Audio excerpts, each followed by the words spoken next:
It's a little bit funny that he said, I was a Girl Scout at age 7, and that is because when I was 7 years old, I knew what I wanted to be in life. I wanted to be a salesperson. It didn't matter if I was selling cookies or fudge, wrapping paper, or anything. If there was a door to knock on, I was going to knock on it, and I was going to ask for your business. And as I grew up to be a teenager, and as I went into college, I started to learn that being in sales wasn't an honorable profession, and that people would look down on you. They would compare you to car salesmen, or they would compare you to other people in the world. And one of the things that I really learned as I got out of college and found myself in a sales role is that sales is an incredibly honorable profession. In fact, it's the only industry and the only profession on earth that does not judge on race, sex, or age. You are allowed to make the same amount of money as any of your competitors as you're wanting to grow in your own profession. Now, when Chuck called me today and asked me to speak, I was very honored to speak to a group of college students because there are so many things that I wish I had heard about business when I was in college.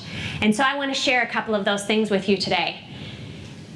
And the first thing is the honor of upholding the integrity of business as usual. Now, have you all heard the term business as usual in some way or another, right? Business as usual is typically made in the fact of, hey, this is just business as usual. You lose a job, you get a new job, you get a day off, or there's a snow day, or something like that. There are a lot more snow days where I grew up in Minnesota. You don't have as many here.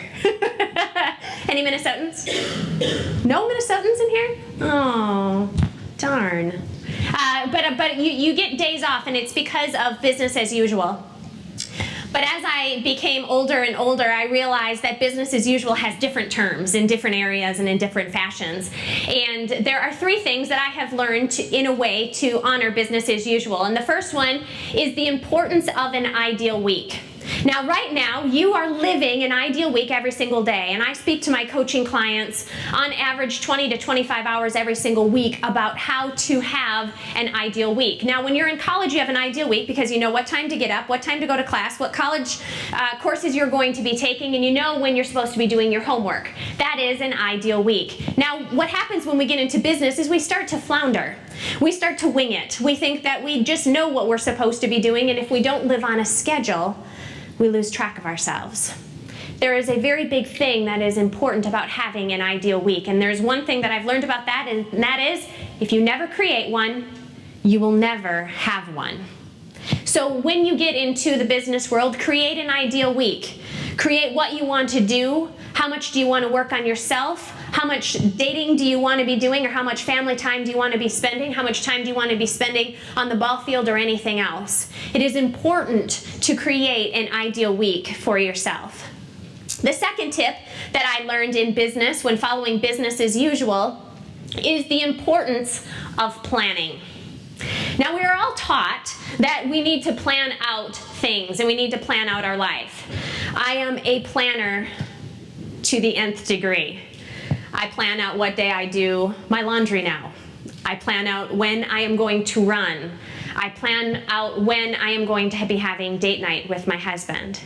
And one of the things that I have found is that Dave Ramsey actually once said, if you want to find out what's important to somebody, look at their checkbook and look at their calendar. Look at their checkbook and look at their calendar if you want to find out what's important to you. And there was one thing that I learned, and that was I never wanted to have a second failed marriage. And so I plan out my marriage with my husband very, very much. We know when we're going to have date night. He knows that every single morning my number one job is to wake up and tell him how much I love him and how much I adore him. And I plan that out because of the things that I didn't learn in college. See, my first marriage, I was planning a wedding. I was not planning my marriage. And it ended up having a horrible, horrible failure less than 2 years later. And at 25 years old, I had to admit I was a divorced female. I had a big D stamp on my shoulder and I got judged. Today I wear that D stamp with honor because I plan. And that's what's so important when you get into business, is if there's things that you want to do and things that you want to accomplish, then you need to plan for it. How long is it going to take? What do you have to do to build that into your life? And how can you really make sure that that happens? The third tip that I want to share with you and how to accomplish business as usual is the importance of keeping it together. The importance of keeping it together. Now, nobody likes working with somebody who is out of control or irrational or anything like that. In fact, they look at you and say they have a lot of drama in their life. It's not going to get you very far in life, and you're all looking around going, yeah, I know somebody like that. Because it's true. It's true. We really need to keep it together.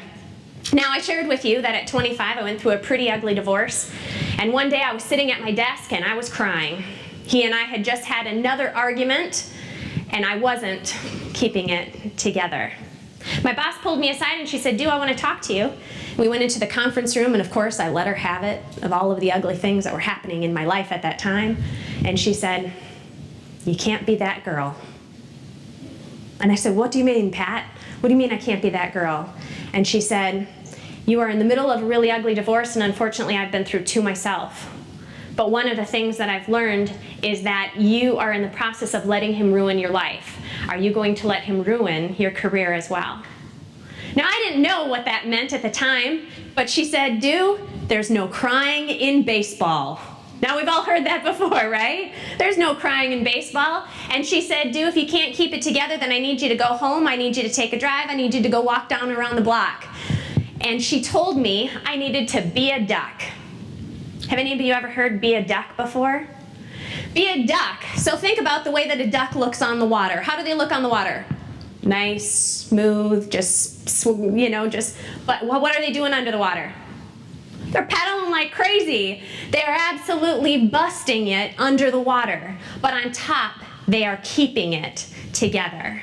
And that is what's so important about keeping it together in business, is that it's not cool to look like you're losing control. In fact, when I started dating my husband 14 years ago, he was not a duck. In fact, he was the kind of guy that as he would sit at his desk, he would, pull on his hair because he was so stressed out with everything that he had to do on his plate. And so somebody once came into Shane's office and they said, "Shane, are you okay?" And he said, "Yeah, I'm fine." And they said, "You don't look like it." So Shane started studying on what he needed to do to get it together. And he learned how to be a duck. And so sometimes when you think you have a lot of stress on your shoulders and you have a lot to do, it's not cool to look like you don't have it together. We all have the same amount of time in our life. We're given 24 hours a day to do anything that we want with it. And so as you're trying to prioritize and as you're trying to put your life together and figure out what is business as usual and what can I do with my time, I want you to ask yourself this question: is it a priority versus is it not important? So when you say "I don't have time to" or "I'm too busy to," I want you to ask yourself that question. Is it important?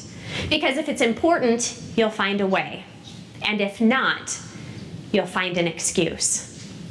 So don't let the excuses affect you in your business. Think about what you want to accomplish. Think about the importance of having an ideal week. Think about the importance of planning. And think about the importance of keeping it together. Because as you are planning your life and as you are planning your future, it is so unbelievably important to be a duck. Thank you.